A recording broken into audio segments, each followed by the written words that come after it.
Hey guys, I have another match to showcase. This was another really good match. It was quite a nail biter, and I think you guys will enjoy it. I've been playing some ranked on Dueling Book, so now I'm like mid 300s. This guy is whatever 1053 just for reference.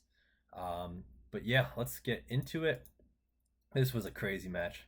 I get really unlucky. Okay, so I lose the rock paper scissors for once, and I get really lucky in game one, like incredibly unlucky, which is um, which is how it goes with an RNG deck like this. But uh, I got unusually unlucky, and if one thing went differently, I think the game would have went differently, and therefore the match. But I open up Scapegoat. Oh, sorry. Did I win the rock paper scissors? Oh, I think I won the rock paper scissors actually. Whoops. But okay, this is good. I only set the scapegoat instead of the scapegoat and the call because in case they have duo, gives me another card to get rid of. I get rid of the Snatch Steal, or he gets rid of the Snatch Steal, and I get rid of the Monster Incarnation. You know, not bad at all for me. He's rocking the double Knight Assailant, so a super Chaos Turbo build. You'll see he's also playing Jar of Greed. Um, so I suppose I get a little bit lucky here, and then followed by being incredibly unlucky. I hit the DMOC, which is really nice. At this point, there's a couple things I could do. I mean, I could play really safe and meta his face down and lock myself out of attacking. But I think a better play is to sorry, I could meta into Thousand Eyes, but I can also meta into Gatling, which I think is a safe play here because I have my own tokens to pop if I need to, and I can pop his face down. I get just so stupid unlucky right here. I flipped three tails. So that really sucks because I have to attack into this Knight Assailant, and he gets to pop my Gatling. If I had popped that, this game would go completely differently. His Heavy Storm's dead. His Nobleman of Crosshouse dead. He's forced to set a Knight Assailant. His Jar of Greed, I mean, that's fine. Now he has Knight Assailant and Magician of Faith, which I could just keep popping with my Gatling Dragon, but I got incredibly unlucky here. So now he's in a decent position. My hand is dead. Luckily, he doesn't have too good of a hand either. He's playing Dust Shoot, which is interesting. But he's now in a commanding position with double Magician of Faith. He can get back whatever he wants right now, even the duo, which would have been pretty nice. Yeah, let's see. Okay, so he Dust Shoots, and he puts back the BLS probably? Yeah, BLS. So he puts back the BLS. At this point in time, okay, no. So yeah, so he grabs a duo. I set the True Name because he already used Heavy Storm. So I want to discourage him from using duo, but he does it anyway. Trades duo for Sork. And okay, drops the Chaos Sork. Okay, attacks over the Fusilier. Okay, doesn't flip this Faith right here. Interesting. Well, not really interesting, makes sense. But I draw another Scapegoat, not great. Okay, so he's got two dead Noblemans, which is a nice benefit of this deck. It makes some opponents Noblemans dead. I set the break. I get kind of dicked right here because he goes for the Heavy Storm. Yeah, so he's in a very commanding position. He drew a Judgment as well, which is really good for him. Makes it hard to come back for me. I have Dim Fusion, but okay, he's got the Judgment, so great. He just drew that Judgment too, so lucky draw on his part. Card D, that's a great top deck. He's got three good cards to ditch right now. Two Dead Nobleman. That was an amazing top deck. So that's two great top decks in a row for him. And then at this point, I cannot come back here. Yeah, he's got game. So I'm pretty confident I would have won that game or done at least a lot better if the Gatling had popped the first Knight Assailant. I could just keep popping everything he draws, and he had a lot of dead draws, but that's how it goes. Start with Graceful, really nice in this deck, really nice in every deck, but drop an Air Knight and a Royal Decree feels pretty good. He has all spells and traps in his hand, so I'm about to give him, ooh, he's got double Judgment. But I'm about to give him a nice taste of Decree right now. He's got, okay, he draws the flip effect, okay, and he snatches to get another card, so he's doing pretty well. sets 4 more back row, but then I flip the decree, and now all these are turned off, so feels good for me. And I also have Sinister for the Monster Gate, which I do. Let's see, I do here, and I get a Fusilier. I also opt to Snatch Steal his Air Knight. This way, I'm consistently gaining 1,000 life, and he's locked out of playing. So this is a really commanding position for me. He's locked out of playing the game. Like, he can't play Heavy Storm. He can't play any card that he draws. It was a very interesting decision for him to you know fill up his entire back row. I think that was kind of unnecessary. He probably could have just not set the Dust Tornado or something, but he set everything. So he's locked out of playing, and I'm in a really commanding position right now. I set the MST. I'm not sure why I set the MST. I set this because if he has some way to get rid of the Snatch, which is probably going to be his #1 priority right now, then I have an MST to MST whatever he fills up that spot with. So he has the out. It's pretty lit for him. Pot of Greed. Okay, so now he's rocking multiple judgments, 3 judgments. Oof. And he drew into the MST for the Royal Decree, so he's getting some very lucky draws right here. But he is playing Turbo with Jar of Greed, so his deck is very consistent. Okay, this is another reason Sinister is nice. In this position, when I'm playing from behind, I have it that I could just keep setting a monster to block. I drop a Sork. He's got a lot of decrees to play with, and he's kind of playing on house money right here. Yeah, because he's just so up, right? So I think he rightfully judgments the Sork. Okay, some more good draws for him. Yeah, really good draws. Tax the. Okay, so I end up ringing because I'm gonna need that off the field at some point since I'm rocking these scapegoats back here. Okay, so now I'm just chilling. He's got a lot of advantage. Yeah, I like his build. I know Night Assailant is kind of falling out of favor, but I just think it's fun to pitch that with Card Destruction or Graceful Charity. Okay, so it gets me in there for 23. So he flipped this Magician of Faith really quickly and attacked with it. I wanted to scapegoat. So I know he's got judgments here. Like, I know he does, right? He has 5 back row. So I need to chain the scapegoat to the Magician of Faith's attack. This way, if he judgments this, I have the backup scapegoat to chain or to activate when he attacks with Chaos Sorcerer.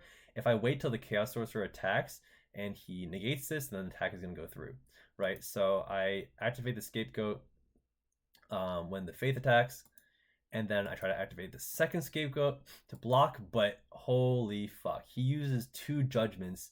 I've never seen judgment activated at 375 life points before. Like, even getting a judgment at 750 life points is insane. And like, he can't even subtract the right number. This is crazy. So he's got 187.5 life points left.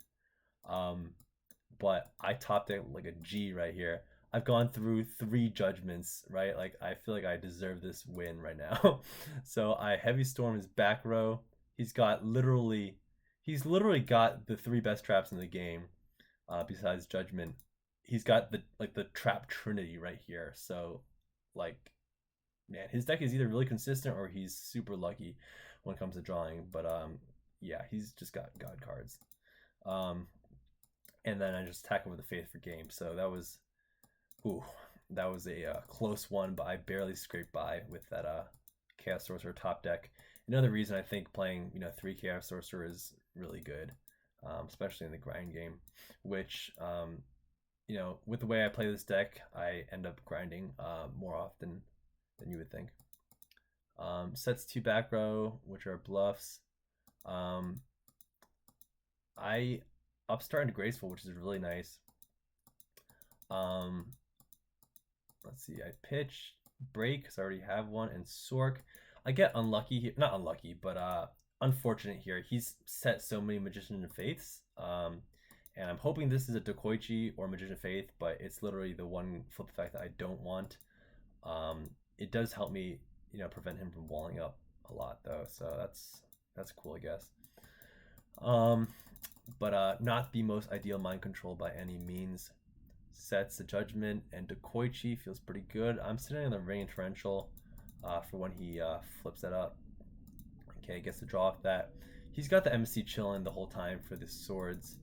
Um, so he's probably not too worried about that. Okay, now he's just gonna slowly amass advantage. So my game plan here, I kind of want to scapegoat and then scapegoat in his standby phase and then torrential tribute. He's got the Judgment, but he plays really well here. He saw me thinking about setting this card, so he just automatically dust tornadoes it when I set it. Good move on his part. He still can't attack, but he could just keep building up his resources. So I'm playing from behind right now. I try to True Nade to reset the clock on the swords. He's got the MC for the swords. I reasoning right here. He calls 4. I get really lucky and hit DMOC. So right here, I'm choosing between either Graceful or if I want to get really greedy, I can Mind Control, hoping that the new set is a Faith. If I want to get really greedy, that's probably just a dumb play. But I opt to take the Graceful. If I had a way to get this off the field, like Metamorphosis would be so good right now. And another reason why I think multiple Metamorphosis is really good in this deck. It would help me clear his face downs, and also I could have gotten back Dimension Fusion and brought back DMOC again. So I could potentially clear his entire field. But I have no way to get this off the field right now, so I have to go for the Graceful. And the draws are pretty good, to be honest. I'm not going to rip this Monster Gate right now because I actually pitched the Monster Gate because the only thing left in the deck is Crane, Jinzo, Air Knight, and Serpent, and I can't afford to hit the Serpent right now. So I just clear 2 of his cards, and then I banish his face down, his new face down, because he has not flipped this one in a while, so I assume it's maybe another Spy, yeah, I think this is another Spy because he hasn't flipped it yet. So I hit the new set, Knight Assailant. It turns out to be the right choice.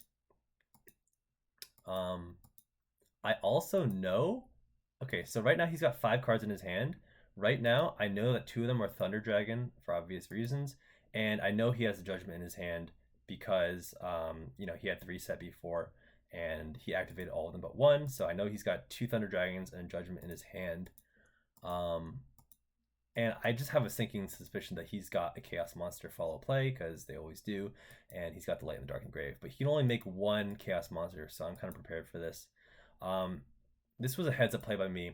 Before I had to choose which of the traps to set, I set the Ring and the Raigeki Break.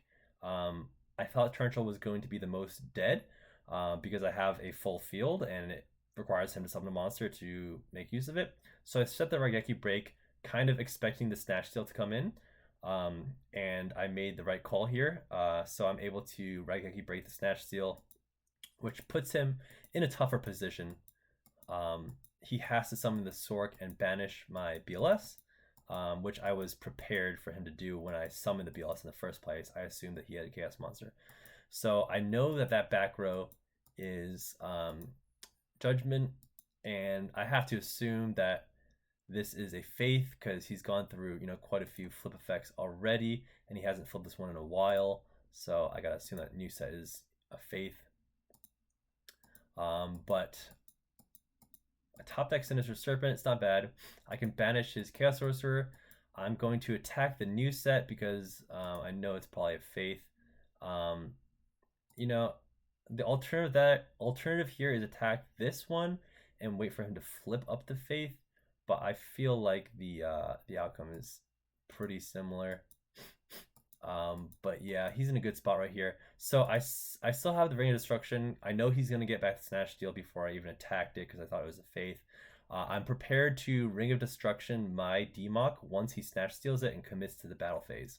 I think that's pretty good. Um, assuming that he has no monster in his hand. I know he has two Thunder Dragons and a Snatch Steel right now. Assuming hoping the last card is a dead card, that puts me in a pretty decent position still. He's got nothing. I know this is a judgment, so I just don't. As long as I don't activate anything important, we're good to go, and we can go from there. But he top decks the Breaker, which is the perfect top deck right now because he can force out my Ring of Destruction preemptively, and I have to Ring of Destruction by DMOC because if I Ring of Destruction this instead, he's gonna Snatch Steal my DMOC, attack my Sinister, and banish it, and have a 28 body on the field. And I don't have anything left in the deck that's able to, like, the only 28 body I have in the deck is Fusilier. I've already gone through my what's it called, my BLS, and I already have Chaos Sorcerer down, so I can't let him do that. So I have to ring my own DMOC, and he has the Snatch Steal. Okay, it was Sangan the entire time, so now he's in a really good spot. A really good spot. Man, if I had top decked Nobleman, that would have been really good. But I mean, I have the Sinister right here. Sinister's doing its best right here, but I know he's got the Judgment waiting for me, which he does, yeah, from before when I trinated. So that's unfortunate, but this was a really good match. I got super unlucky in the beginning with the Gatling Dragon, but overall, really good match. I'm really tempted to play two Nobleman in the side. Maybe instead of the Mind Control. I like Mind Control because it's really versatile and it's good early game and late game. If they have if they have a Chaos Monster in the field, you can take that. No Man's only good if they're setting a lot, and some people, change up their game plan and their play style, and they decide to go pretty aggro and not really set too much, or be really selective with their setting. So sometimes multiple Noblemen can be dead, but against this guy, the extra Nobleman would have been so good because he's playing quite a lot of flip effects. But yep, thanks guys for watching. I thought this was a pretty crazy match. Peace out.